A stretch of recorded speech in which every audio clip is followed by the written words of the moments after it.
रामकृष्ण हरी मित्रांनो, तर आज आलो होतो भगतवाडी येथे कुलदेवीच्या दर्शनासाठी। सध्या नवरात्र उत्सव चालू आहे, 9 दिवसांचा उत्सव। तर आज आलो होतो रेणुका मातेच्या दर्शनासाठी, जे आमचे कुलदैवत आहे। ते बघा कशा प्रकारे दुकान वगैरे थाटले।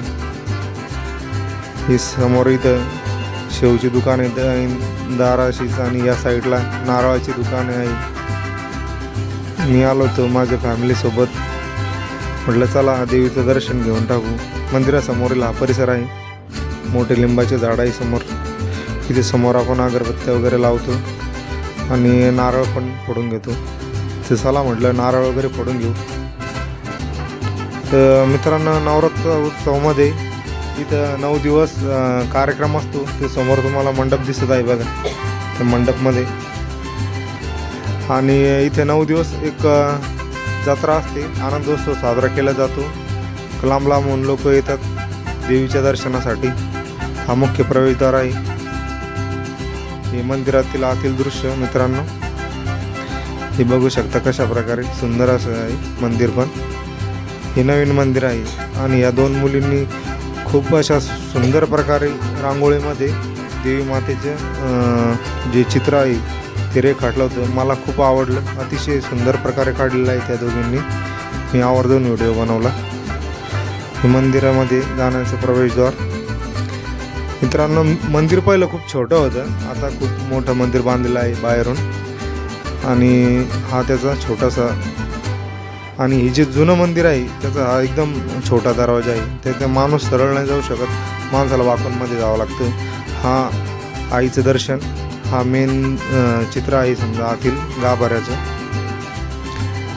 आतमध्ये अशा प्रकारे स्टेनलेस स्टीलच्या जाळीने साईडने कव्हर केलेलं आहे। मध्ये शक्यतो जायची गरज नाही पडत, पण ज्यावेळेस नवरात्रोत्सवामध्ये महिला हळद कुंकू वाहून आईसाठी साडी वगैरे घेऊन येतात, त्यावेळेस मग असं मध्ये जाण्यासाठी मार्ग खुला असतो। हे बघा इथं तेल वगैरे वाहने, त्याच्यासाठी हा दिवा असतो इथे जळत नेहमी। सुंदर अशा प्रकार आहे।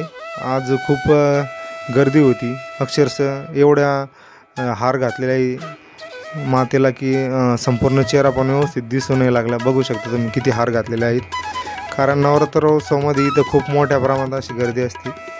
बाहेर आल्यानंतर समोर इथं नंदीचं दर्शन, आणि समोरच महादेवाचं मंदिर आहे। महादेवाचं मंदिरामध्ये बी दर्शन करून घेतलेलं आहे। तसंच समोर इथं पिंपळाचे झाड आहे, तिथं पण आपण दर्शन केलेलं आहे मित्रांनो, प्रसाद वगैरे वाहून। ही समोर मंडप वगैरे, इथं 9 दिवस कार्यक्रम चालतो, भजन वगैरे। आणि आज इथं सर्वांना फराळ पण होतं। हे बघा इथं फराळ बनवण्याचं काम चालू आहे। इकडे समोर फराळ वाटप चालू आहे, इथे फराळ वाटप चालू आहे मित्रांनो बघा। जेवढे पण भक्त आहेत त्या सर्वांना इथं फराळाची सोय आहे। आणि मग म्हटलं चला आपण बी थोडंसं फराळ करून घेऊ। मग फराळ वगैरे घेतला मित्रांनो, आणि म्हटलं चला आता फराळ करून घेऊ। पण विषय काय मित्रांनो, की इथं फराळ वगैरे आहे, सगळ्या गोष्टी आहे, आणि आपल्याला बघा किती फुल भरून प्लेट देतात। तर आपल्याला जेवढं दिलं, आपल्याला जेवढं पाहिजे तेवढंच आपण घ्यायला पाहिजे आणि नाश नाही करायला पाहिजे। हे बघा माझ्या साईडला हे असे प्लेटा पडलेल्या होत्या, म्हणजे इथं लोकांना फराळ मिळतं आहे तर लोकांना त्याची किंमत कळत नाही, लोक तसंच फेकून देऊ लागले।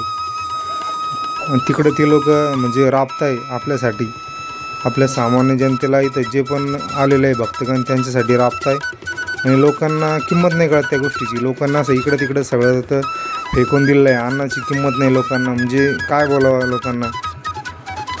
आणि मी निघालेलो आहे मित्रांनो आता, म्हटलं चला आता इथं दर्शन वगैरे केले आणि निघावं घराकडे। आणि इथं थोडंसं मुलींना शॉपिंग वगैरे करायची होती, पण मुलांचा हट्ट असतो आपण कुठं जरी गेलं तरी काहीतरी घ्यायचं। तर मोठ्या मुलीसाठी असं कानातले घेतले, लहान्या मुलीचं पण चालू होतं, तिला एक कडं घेतलं। तिला खूप राग होता, तिला शूज घ्यायची होती, म्हटलं शूज दिवाळीला घेऊ। चला अशा प्रकारे निघालं मित्रांनो। व्हिडिओ जर आवडला तर लाईक करा, फॉलो करा।